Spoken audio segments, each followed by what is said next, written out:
Hello, this is Chewing the Gristle, a poetry chat with Al Black and Tim Conroy. Our guest today is the poet, writer, and publisher Barrett Warner. Barrett is a transplant from Maryland to South Carolina. He's author of Why Is It So Hard to Kill You? And My Friend Ken Harvey.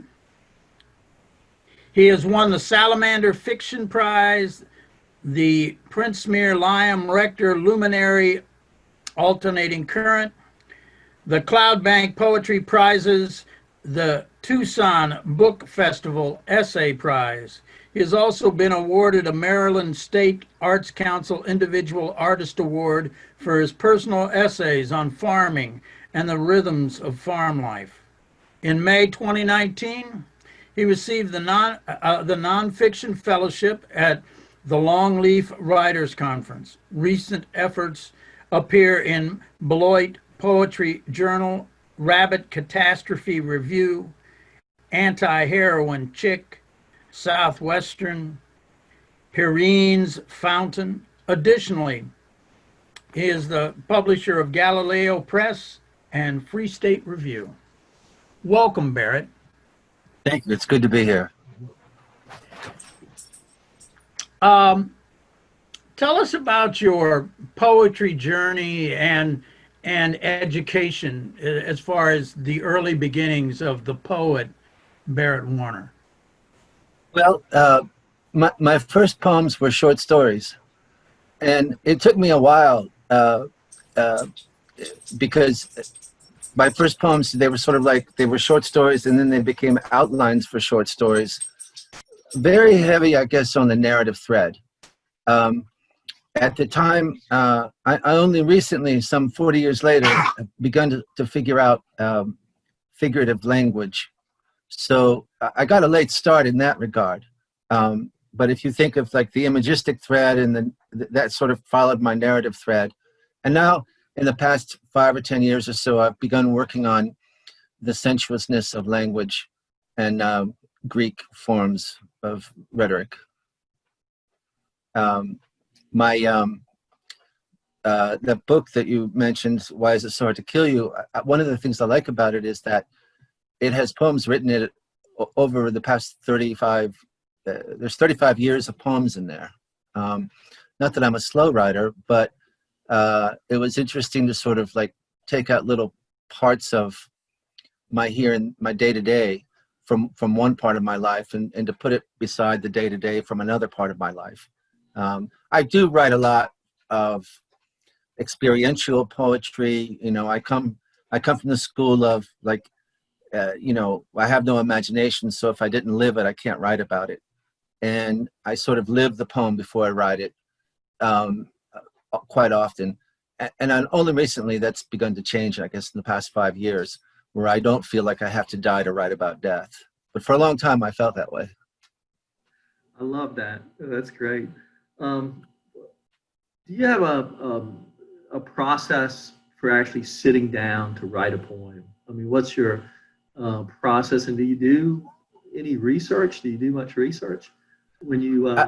I don't do nearly as much research as I should, and I think that the experience, writing from experience, that is my research really. I think that it's important for a poet to feel genuine.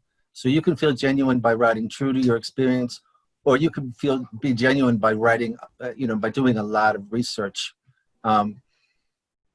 You know, there's some great novels out now where the authors, you know, have no experience in the subject, but they just did so much research. I'm thinking of books like A Visit from the Goon Squad, and then that Rebecca Mackay's book about the Boys Town in Chicago, the gay neighborhood, where the author is about as far removed from the subject as possible. And yet through a lot of research, they were able to pull it off and be genuine. So, you know, I think you do the research and you write from experience, mainly because you just want to be genuine. Genuine to yourself and genuine to your audience as much as possible. You know, I love your poetry, Barrett, and you know, what strikes me when I read your poems is they end so well, often with these huge surprises, these curveballs that are thrown at you. And so, can you talk about how you approach your ending of a poem? Um, okay, well, you know, my poems don't always end. Sometimes they just stop. Um, and it's not a conscious thing. It's more like I have a very associative mind, so I have to sort of really drill down on that, or it just goes haywire. It goes just. I mean, I have to wear a seatbelt when I write, and in fact, most of my poems I write in motion in some form, either hiking or treading water in the river or on the tractor. I because I work. I mean, I work outside. I've always composed my poems orally first, and when I sit, you know, you asked earlier about sitting down to write them down. When I sit down to write, I don't sit down to compose. I sit down to write what I've already sort of composed orally while I was working with my hands or keeping my hands busy. Just something to have a little bit of distraction, or my mind just goes in too many places. I've written poems. I've written poems at stock car racetracks. I've written poems just where I needed to be surrounded by a certain amount of activity in order to focus on a few little things that you need to focus on for a poem. So, how about if you would let us hear a few? Sure. I'll just start with this poem is called 3 weeks after Easter, my vomit turns blue. The bones in a fish are all ribs. I hide the meal, varnished with lemon and sheaves of nostalgia, behind the box bush. Here, under musk-scented leaves, my family won't find my grandmother's homicidal fried blowfish paprika.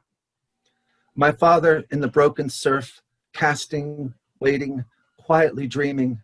I should have spent more time with him, gutting skates with pliers. I should have asked my grandmother for the recipe before she got so old, or if cyanide would win the derby. We used to call it feeding the dogs.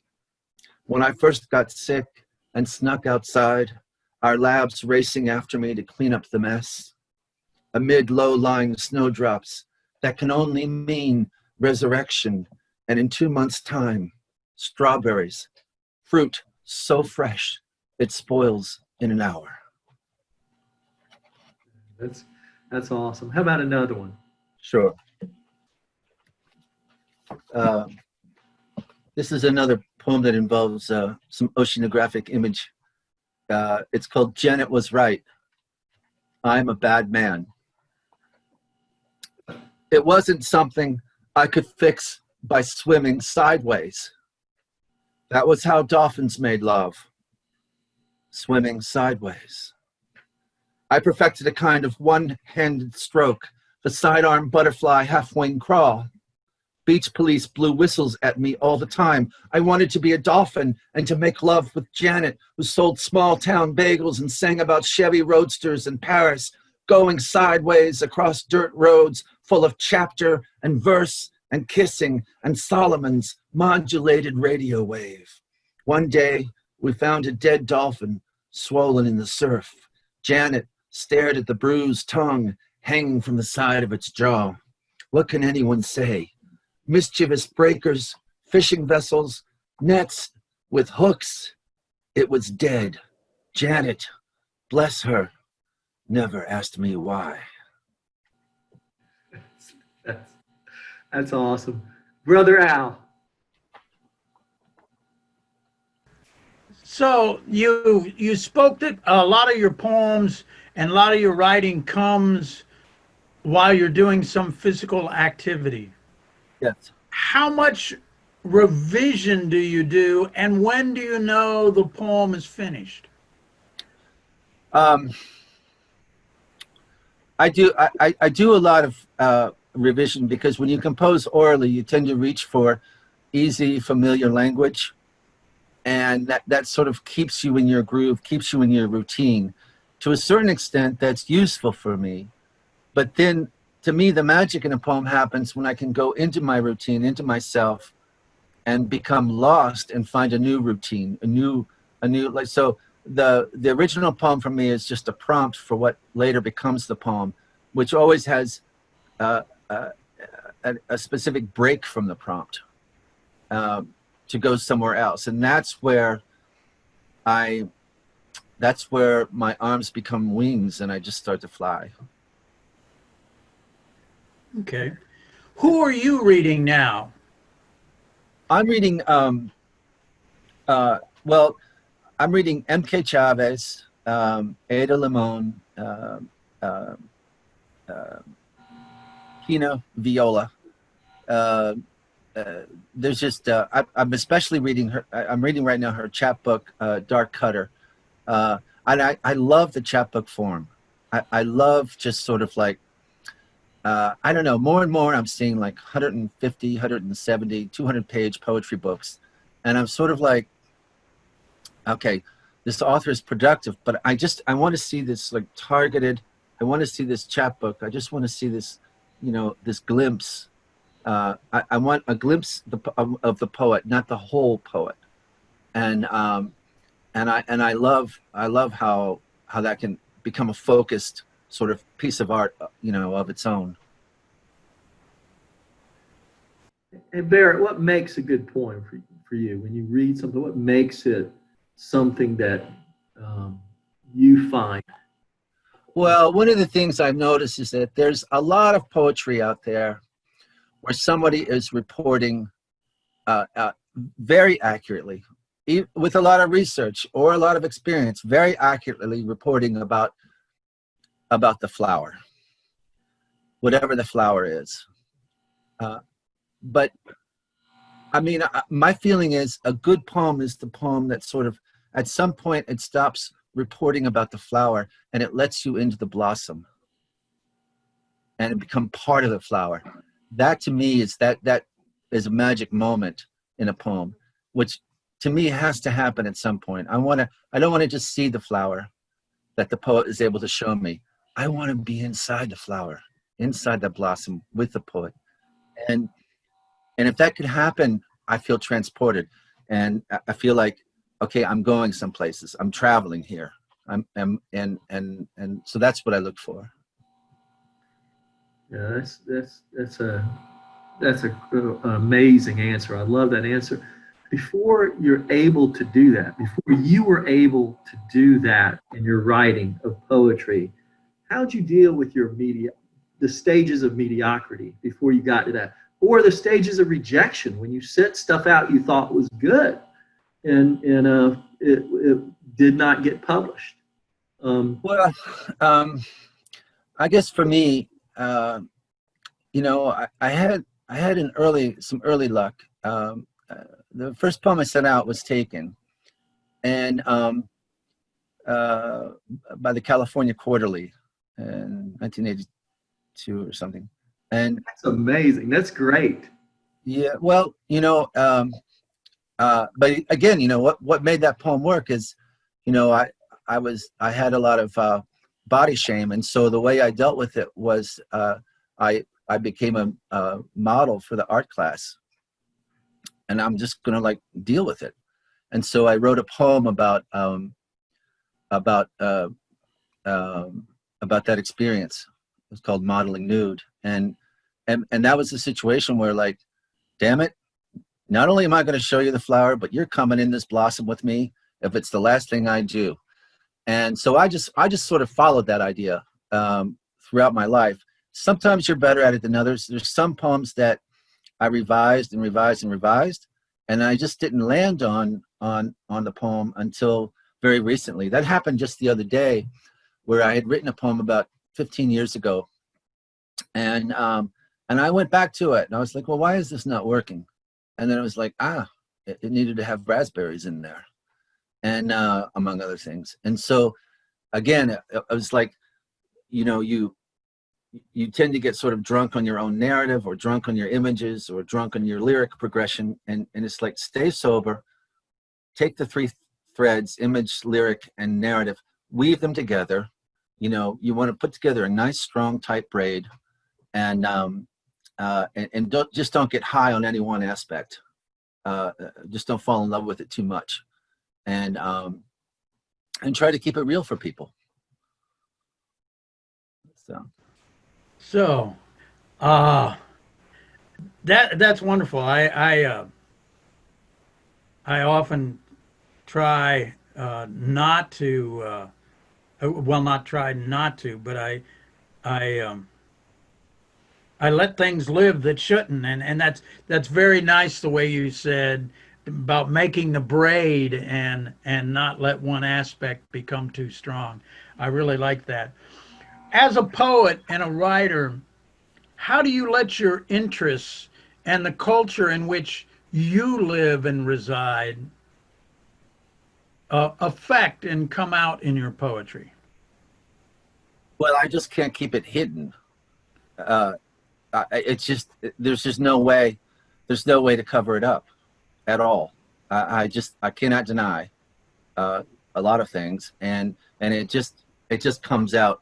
I'm not trying to write about myself or trying to write about, it's just that, the more closer you come to something, no matter how different it is from you or similar it is to you, the more, you see with a certain detail that others won't catch. You'll see, some people will see a horse running and they'll go, oh, look at that, a horse running. And I'll always look in the direction that it's running from, wondering what it was over there. And because I'm used to seeing horses running. And so that's no longer the draw for me. So I don't know. I mean, I just think that for me, the more I know about something, the more it's full of surprises and things to sort of push my curiosity at. So what advice do you have for the emerging writer to do what you said, instead of what you're seeing where that came from? Well, I mean, I think the most important thing for an emergent writer is to just constantly be writing everything. Be in a journal, be on a keyboard, just constantly keep writing and sort of like working out your charts. I mean, this thing is like, take a musician. A musician will practice, a pianist will practice the same movement of a song for 3 hours a day, all right, for a month. And then they'll go on to the second movement. And it's sort of like, think about, for all those poems that you wrote in 15 minutes and walked away from. Well, linger with them a little bit.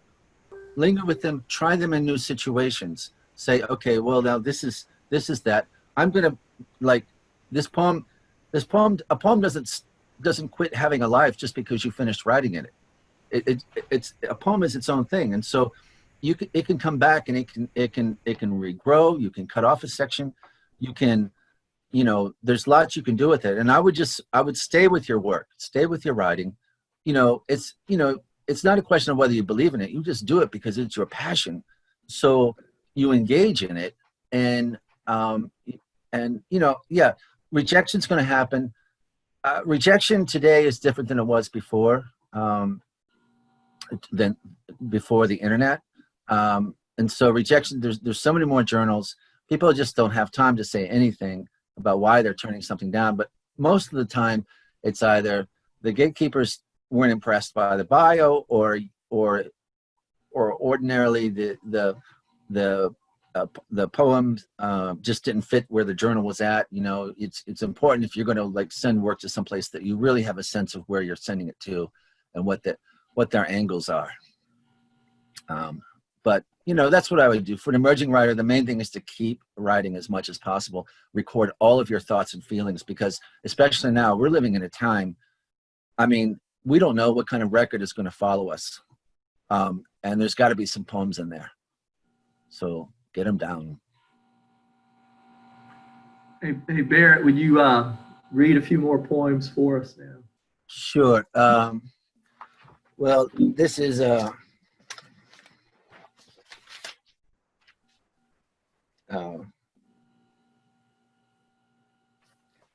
poem. George Singleton and I hung out in the late 80s a little bit. We had done a few readings together in Winston-Salem, a few other places, and I came down to Darlington where he was staying, and we went to a couple of stock car events in Timmonsville. This is called Reading Lips. Widening her elbows above her head to imply everlasting, Kathy would sign heaven, rolling her hands in the air. Eternities later, I took up filtered smoke and George Dickel, who stirred his own infinite loops above the shellacked bar on our whirling sour-mashed Sunday. I told him about Kathy's mystery, so silent and so beautiful, I said. George nodded into his Cascade Hollow drink,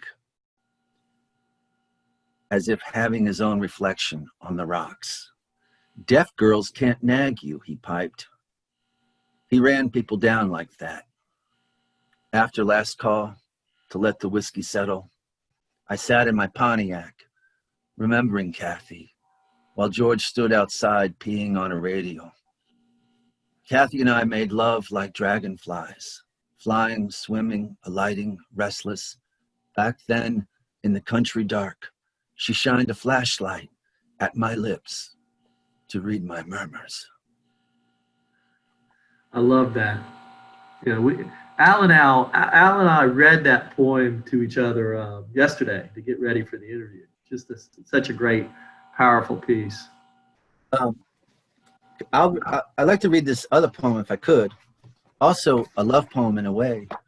This is one this is that older poem that I felt like it needed some fruit in it. So I think one of the things I've always found if I've been stuck in a poem is I'll add a person, I'll add some fruit, or some dogs or something, some other living creature other than the poetic self.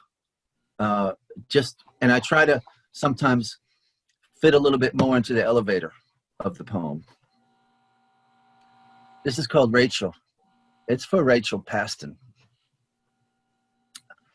A low ceiling of fog settles on the wet grass, keeping clear of the woods and not quite shrouding the corn and bean fields that crab walk across these grounds.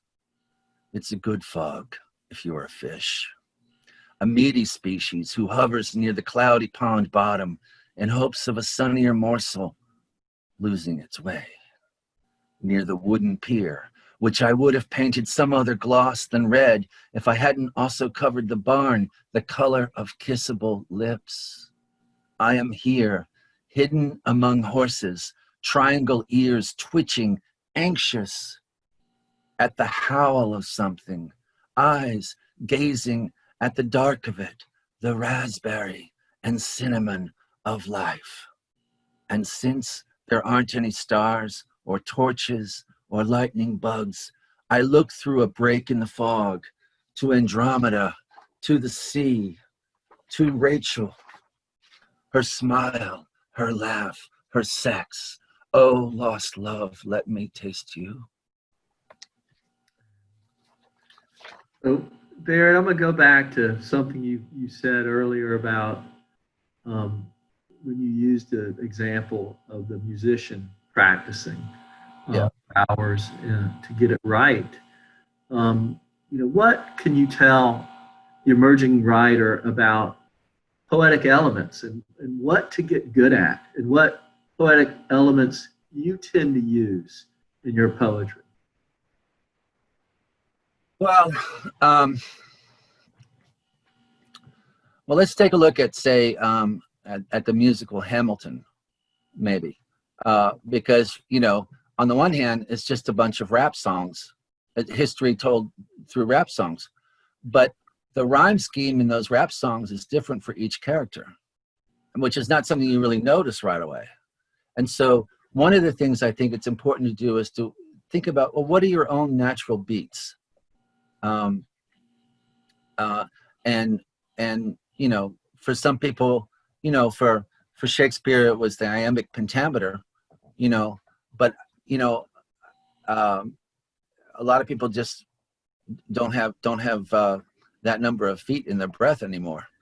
So, you know, I'm down to about 8 feet in you know, a line, but, you know, there's no real one thing to work on, because I think it's important to, like, not necessarily be good at, you know, make yourself good at an eye, and then make yourself good at a nose, and then good at a chin, and then you got a portrait. No, you're just kind of like, you want to constantly be bringing the whole thing together, and you want to see, okay, there's this line that goes from the ear to the jaw to the chin.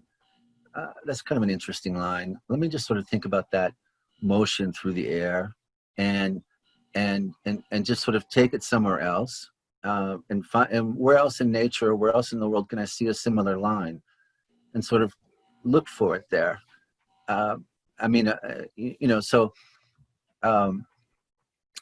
there's lots of different poetic forms. I was reading a kind of villanelle this morning by Joe Bolton in a review of one of his books, and I don't really write for, you know, I don't sit down and say, oh, okay, I'm going to write a sonnet, or I'm going to write a thing like that. You know, I just, you know, I'm not too conscious of stanzas. I'm not too conscious of not having stanzas. I just want to sort of get my feelings out there and to drive my feelings somewhere. Like I said, I don't want to just report. I want to take my feelings somewhere. I want to bring you with me. So how much steering do you do? Not nearly enough, because according to some people who've been on the road with me, I mean, you know, I mean, you know, perfectly fine if I hit a tree. I just don't want to hurt somebody along the way, you know. But so, well, part of it is that I want to see where it goes. But then at another part, at that critical point where the poem breaks from my routines and it becomes its own thing, that poem gets up and it's like, wait a minute, I was still writing you, and the poem is like saying to me, you've written enough of me. I'm going down the road. You have to catch me. I'm like, God damn it, get back here. I was writing you. And the poem is like, no, I'm gone. I've got my things. I don't need you anymore. I've done enough. You've done enough. Just let me go and be my own poem. And then I see that, and I follow at a distance. I can't keep up with it. And I find that it goes amazing places on its own. And so I just write some of those things down.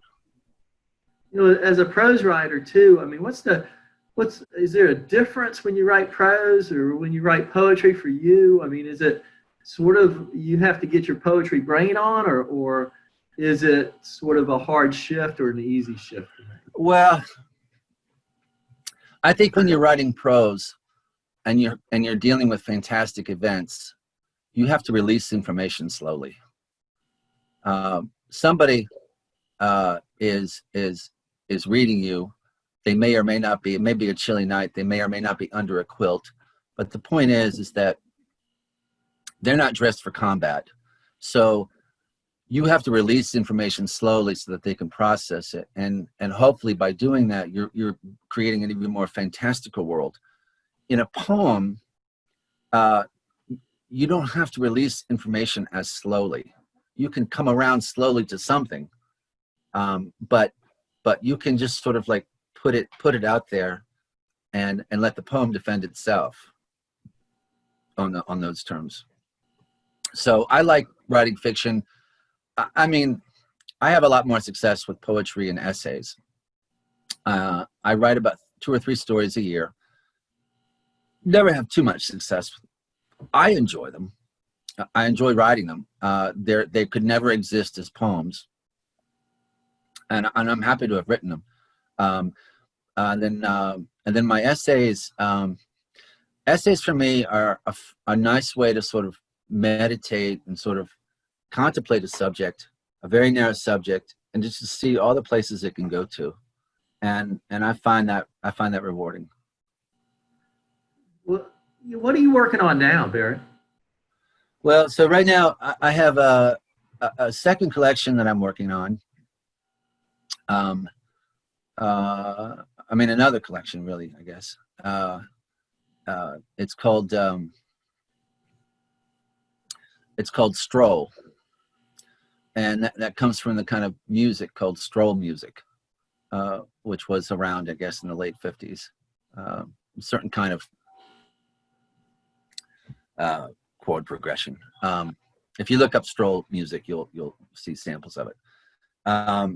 Anyway, it's called Stroll, and it's just my mawkish stroll through life. I guess you'd call it. So I'm working on that, and then I do a little bit. I'm still trying to go somewhere with my memoir. I had tuberculosis for a year, and so I'm still trying to work on that. But it's hard to write about. It's hard to write about a disease because it's inscrutable. There's no real plot. There's no, and then people. It's just hard to do. So I have that project, and then I have. I don't know. I want to write a play one day. I want to. There's so many things I want to do that way.